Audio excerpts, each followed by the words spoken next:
Sa kalakaran, may maling nasisilip. Yung mga nasa taas ay may malaki na lim. Kung sino pa talaga yung mayroong kapangyarihan, siya pa mismo ang ugat ng maling paninilbihan. Ano ba talaga ating plano? Tungong paglago, ba't nababaon palalo? Bakit di makalingon sa mga lugmok na tao, pero buhos atensyon sa mga buhay magarbo? Di ba totoo, pero di nyo matanggap ang katotohanan na matagal nyo nang nalaman. Nakatago sa loob, dumi nilang parang kalawang, ngunit sa labas wangis nila tila magalang. Salungat sa pinangako kanilang tinutupad, yung nagiging benepisyo kanilang binubulsa.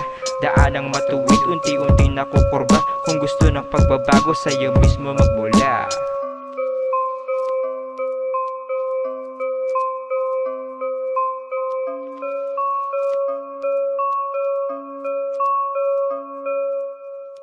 Bakit ganito, tanong ng karamihan? Bakit may mahihirap at mayayaman? Di na ko sanay sa ganitong alitan, kalalakihan at mga kababaihan. Kumilos ka, gumising ka na kaibigan, imulat ang mga mata at kaisipan. Lawakan ng pag-iisip at kahit minsan tawanan ka kahit ikay nasa initan.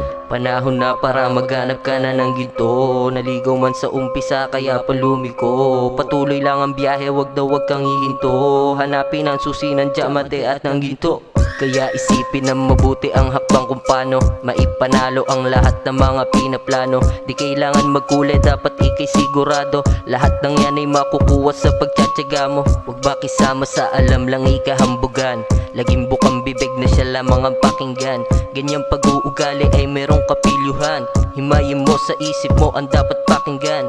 Ilang beses mo nang tinanggihan ang karamihan. Alam mo rin naman kung sinong dapat pamarisan. Salamat sa talentong binigay ng kalangitan. Sarap mabuhay ng walang bahid na kainggitan. Tanim lang ng tanim hanggang marating ang bituin. Uli ko nang nararating sambit sa salamin. Pangarap na inuunti-unti kong tuparin. Halina't lapangin, dugot pawis na nakahain.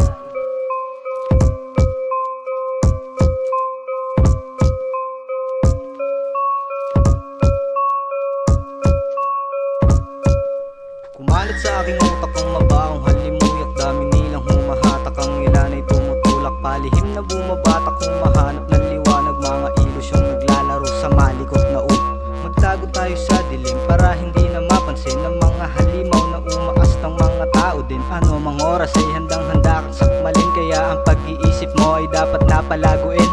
Ang daming natatakot, nagtatago sa bangungot. Sino nga bang tatanggap sa buhay na masalimuot? Maghapon na kumakayod, baliwala na rin ng pagod. Basta matanggap lang ng buo ang mababang pasahod.